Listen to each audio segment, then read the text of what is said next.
10% से ज़्यादा का डिविडेंड यील्ड, शेयर प्राइस से double book value, EPS almost 40% share price का और 25% का नेट प्रॉफिट मार्जिन। इतना डिविडेंड देने के बाद भी 60% का अर्निंग रिटेंशन रेशियो, 2.32 का पीई रेशियो। सुनने में ये सपना लगता है, बट ये सच है। Welcome to Fintastic. मैं हूं आश्रय अग्रवाल और ये सेकंड वीडियो है जो 3 वीडियो सीरीज का पार्ट है, जिसमें हम बेस्ट 3 डिविडेंड यील्डिंग स्टॉक्स के बारे में डिस्कस करेंगे जो हाई यील्ड के साथ बहुत ही स्टेबल कंपनीज हैं। ये स्टॉक्स आपको 10% का डिविडेंड यील्ड से ज़्यादा देते हैं और बहुत अच्छा सोर्स है मार्केट की अनसर्टेनिटी को बैलेंस करने के लिए और एफडी से दुगना रिटर्न पाने के लिए। और ये स्टॉक्स बहुत ही अंडरवैल्यूड भी हैं।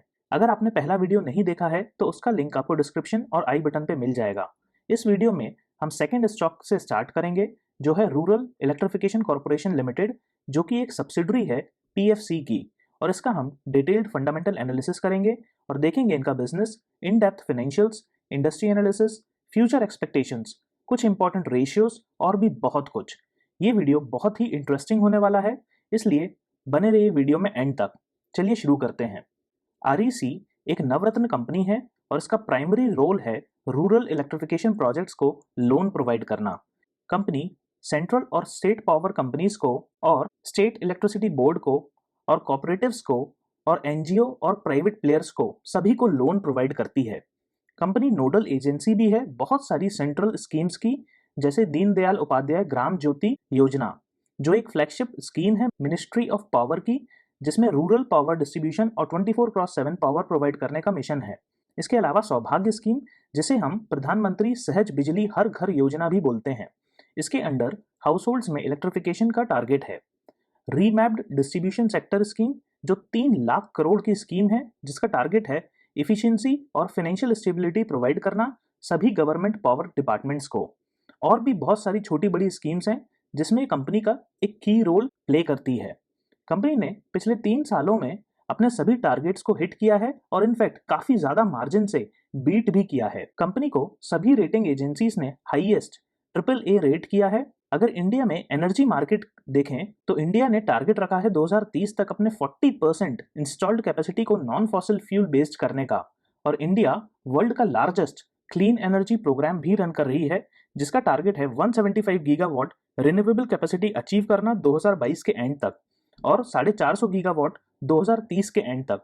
तो देखते हैं कितना अचीव हो पाता है। कंपनी का मार्केट कैपिटलाइजेशन लगभग 23,000 करोड़ का है और सेल्स लगभग 40,000 करोड़ की है। कंपनी का ईपीएस लगभग 10% से हर साल ग्रो हो रहा है।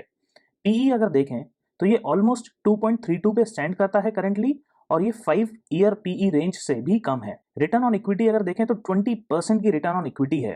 कंपनी एक बहुत ही लो बीटा स्टॉक है, मतलब बहुत ही कम वोलेटिलिटी होती है करस्पॉन्डिंग टू निफ्टी 50। कंपनी का बुक वैल्यू यहाँ पे मनी कंट्रोल में गलत लिखा है, बट इसकी एक्चुअल बुक वैल्यू 250 रुपए है, जो शेयर प्राइस से ऑलमोस्ट डबल है, जो कि बहुत ही फिनोमिनल है। डिविडेंड यील्ड की अगर बात करें तो ये 11% के आसपास का डिविडेंड आपको देती है। फेस वैल्यू 10 रुपए है। चलिए कुछ की फाइनेंशियल्स देखते हैं। तो कंपनी ने FY21 में लगभग 1,54,000 करोड़ के लोन्स को सैंक्शन किया था, वही 92,000 ऑलमोस्ट 93,000 करोड़ का लोन को डिसबर्स भी किया। लोन बुक अगर देखें तो पिछले 5 सालों में कंटिन्यूसली कंपनी की बहुत तेजी से ग्रो हो रही है और FY21 में ये 3,77,000 करोड़ पे स्टैंड करती थी। बुक वैल्यू FY21 में 219 रुपए की थी और FY22 में लगभग 250 रुपए की है। नेट वर्थ की अगर बात करें तो FY21 में 43,000 करोड़ के आसपास का नेट वर्थ था, वहीं FY22 में लगभग 50,000 करोड़ का नेट वर्थ है। प्रॉफिट आफ्टर टैक्स की अगर बात करें तो FY21 में 8,362 करोड़ का था, वहीं FY22 में लगभग 10,000 करोड़ का प्रॉफिट आफ्टर टैक्स है। ईपीएस अगर बात करें तो FY21 में कंपनी का ईपीएस 42 रुपीस पे था, वही डिविडेंड कंपनी ने 12 रुपए का दिया था। FY22 में ईपीएस 50 रुपीस टच कर गया है, जो कि बहुत ही अच्छा है। FY22 में कंपनी का डेट टू इक्विटी रेशियो 6.41 पे स्टैंड करता है, वहीं FY21 पे ये 7.4 टाइम्स था और FY20 में 7.94 टाइम्स था। ये कंटिन्यूसली डिक्रीज हो रहा है, जो कि बहुत अच्छी बात है। नेटवर्थ FY22 में 50,000 करोड़ से भी ज्यादा का है। ऑपरेटिंग मार्जिन अगर देखें तो FY22 में ऑलमोस्ट 31.5% पे स्टैंड करते हैं, जो कि गजब के हैं। नेट प्रॉफिट मार्जिन भी 25% से ज्यादा का है। क्रॉस क्रेडिट इम्पेयर्ड रेशियो की अगर बात करें तो FY22 में 4.45 पे था, वहीं FY21 में 4.84 पे और FY20 में 6.59 पे। ये भी कंटिन्यूसली डिक्रीज हो रहा है, जो कि बहुत अच्छी बात है। Net credit impaired asset ratio भी अगर देखें तो ये भी कंटिन्यूसली डिक्रीज हो रहा है। अगेन बहुत ही अच्छी बात है, कंपनी के फाइनेंशियल्स बहुत अच्छे से स्टेबल हो रहे हैं और अच्छे नंबर्स पे स्टैंड भी करते हैं। आप FY21 में कंपनी ने लगभग 4,000 करोड़ के अपने स्ट्रेस्ड लोन्स को रिकवर किया था, जो कि बहुत अच्छी बात है। यहाँ पे आप देख सकते हैं कौन से बोरोवर से कितना अमाउंट कंपनी ने रिकवर किया, और भी काफी सारे स्ट्रेस्ड लोन बुक है जो कि कंपनी इन प्रोसेस है रिकवर करने के लिए। चलिए पावर इंडस्ट्री की इंडस्ट्री एनालिसिस करते हैं। इंडिया वर्ल्ड का थर्ड लार्जेस्ट प्रोड्यूसर है और सेकंड लार्जेस्ट कंज्यूमर है इलेक्ट्रिसिटी का। इंडिया की टोटल इंस्टॉल्ड कैपेसिटी मार्च 2022 में 400 गीगावाट पे स्टैंड करती थी और 2030 तक गवर्नमेंट का बड़ा टारगेट है रिन्यूएबल एनर्जी कैपेसिटी को 450 गीगावाट्स तक पहुंचाने का। गवर्नमेंट ने एक रेंट अ रूफ पॉलिसी भी इंट्रोड्यूस की थी कुछ सालों पहले, जिसमें आप अपने घर की रूफ को रेंट पे दे सकते हैं सोलर पैनल्स को इंस्टॉल करने के लिए। इससे गवर्नमेंट 40 गीगावाट की पावर को जनरेट करना चाहती है 2022 के एंड तक। इंडिया में इंस्टॉल्ड रिन्यूएबल की कैपेसिटी मैसिव 17.33% के CAGR से ग्रो हो रही है और कंपनी को इस डेकेड में इससे बहुत प्रॉफिट होने के चांसेस हैं।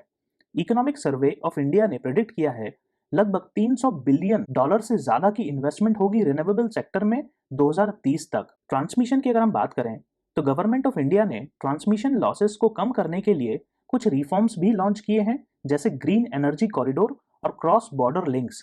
इसके साथ ही गवर्नमेंट ओन्ड ट्रांसमिशन कंपनीज को इंस्ट्रक्शंस भी दिए गए हैं कि वो न्यू टेक्नोलॉजीज में सिग्निफिकेंटली इन्वेस्ट करें, जिससे ग्रिड और भी रिलायबल, रेजिलिएंट, सिक्योर और स्मार्ट बने।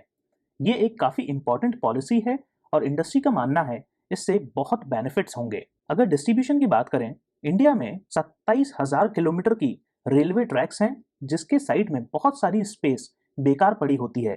गवर्नमेंट का प्लान है इस स्पेस में सोलर पैनल्स लगाए जाएं, जिससे उन बैरन लैंड से भी सोलर एनर्जी प्रोड्यूस की जा सके। पीएम कुसुम स्कीम एक मैसिव स्कीम है जिसका टारगेट है क्लीन एनर्जी प्रोवाइड करना 35 लाख फार्मर्स को। ये solar pumps grid connected pumps को यूज करके पॉसिबल होगा। इसके बारे में और जानने के लिए आप मेरा शक्ति पंप्स का फंडामेंटल एनालिसिस जरूर देखें, लिंक आपको डिस्क्रिप्शन और आई बटन पे मिल जाएगा। चलिए कंपनी की क्वार्टरली इनकम स्टेटमेंट पे एक नजर डालते हैं। तो हर क्वार्टर में ईयर ऑन ईयर बेसिस पे कंपनी का रेवेन्यू काफी तेजी से ग्रो हो रहा है। ऑपरेटिंग प्रॉफिट भी continuously year on year basis पे ग्रो हो रहा है। सेम कहानी है प्रॉफिट बिफोर टैक्स और नेट प्रॉफिट की। ईपीएस की अगर बात करें तो ऑलमोस्ट 51 रुपीज पे स्टैंड करता है और एनुअल प्रॉफिट अगर देखें तो ये 10,000 करोड़ को भी क्रॉस कर चुका है। चलिए कंपनी की एनुअल इनकम स्टेटमेंट पे भी एक नजर डालते हैं। तो FY22 में कंपनी की टोटल एनुअल इनकम लगभग 40,000 करोड़ की थी, वहीं FY21 में ये 35,000 करोड़ के आसपास पे स्टैंड करती थी। तो काफी बड़ा जंप यहाँ पे देखने को मिला। एक्सपेंसेस की अगर बात करें तो सबसे बड़ा एक्सपेंस कंपनी के लिए फाइनेंस कॉस्ट ही होता है, जो FY21 में लगभग 21,500 करोड़ पे स्टैंड करती थी, वहीं FY22 में ये 22,000 करोड़ पे स्टैंड करती है। प्रॉफिट बिफोर टैक्स की अगर बात करें तो ये भी FY21 में 10,756 करोड़ पे स्टैंड करता था, जो कि FY22 में 12,424 करोड़ पे स्टैंड करता है। नेट प्रॉफिट भी FY21 में 8,361 करोड़ पे स्टैंड करता था, जो कि FY22 में 10,000 करोड़ को क्रॉस कर चुका है। ये बहुत ही सिग्निफिकेंट इंक्रीज है और कंपनी एक बहुत ही अच्छे ग्रोइंग पाथ पे चल रही है। चलिए कंपनी की बैलेंस शीट पे एक नजर डालते हैं और स्टार्ट करते हैं एसेट्स से।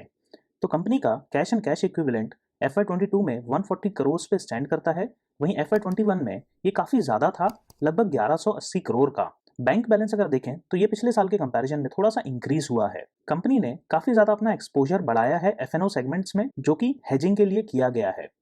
लोन्स की अगर बात करें तो ये ज्यादा नहीं इंक्रीज हुए पिछले साल के कंपैरिजन में, सिर्फ 5-6 हजार करोड़ के ही लोन इंक्रीज हुए हैं। ये एक्चुअल डिफरेंस नहीं दिखाता है, कंपनी के काफी सारे ओल्ड लोन्स बोरोवर्स ने रीपे कर दिए हैं और नेट एडिशन 5-6 हजार करोड़ का हुआ है। कंपनी के अगर टोटल एसेट्स की बात करें तो FY22 में ये 4,10,000 करोड़ पे स्टैंड करता है, वहीं FY21 में ये 4 लाख करोड़ पे स्टैंड करता था। चलिए बैलेंस शीट की लायबिलिटीज सेक्शन देखते हैं। तो कंपनी जो लोन्स उठाती है वो या तो डेट सिक्योरिटीज से उठाती है या फिर बॉन्ड इशू करके। तो कंपनी ने अपना एक्सपोजर डेट सिक्योरिटीज में इस साल काफ़ी कम किया है, लगभग 20,000 करोड़ से कम किया है FY21 से अगर कंपेयर करें तो। वहीं उसको शिफ्ट किया है रूपी लोन्स या फिर बॉन्ड्स में, जहां पे आप देख सकते हैं अभी करंटली 1,06,000 करोड़ पे स्टैंड करता है। वहीं FY21 में ये 85,000 करोड़ पे स्टैंड करता था। अदर इक्विटीज की अगर बात करें तो करंटली ये 51,000 करोड़ पे स्टैंड करती हैं, जबकि FY21 में ये 43,000 करोड़ के आसपास स्टैंड करती थी। कंपनी के प्रमोटर्स जो कि power finance corporation of India है, और power finance corporation of India के प्रमोटर्स जो कि गवर्नमेंट ऑफ इंडिया है, वो 52.63% होल्ड करते हैं इस कंपनी में।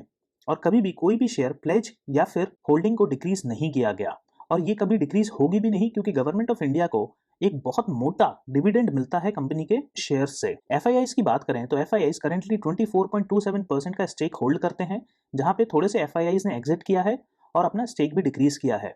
एनीवे FIIs काफ़ी ज़्यादा सेलिंग पिछले कई क्वार्टर से कर ही रहे हैं, तो ये होना लाजमी था।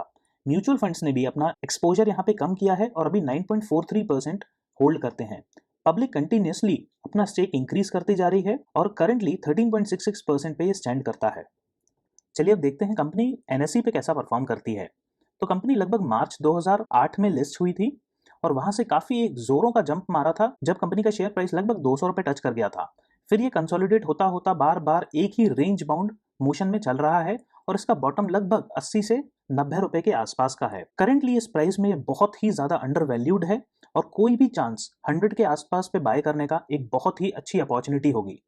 ये कोई भी रिकमेंडेशन नहीं है और मैं सेबी रजिस्टर्ड नहीं हूँ। Please consult your financial advisor before investing. इस शेयर से आपको शायद प्राइस गेन ना हो, लेकिन डिविडेंड के लिए ये कंपनी बहुत ही अच्छी है और इन केस कभी फ्यूचर में प्राइस गेन होता है तो ये एक एडेड बेनिफिट होगा। चलिए अब फ्यूचर प्रोजेक्शंस के बारे में डिस्कस करते हैं।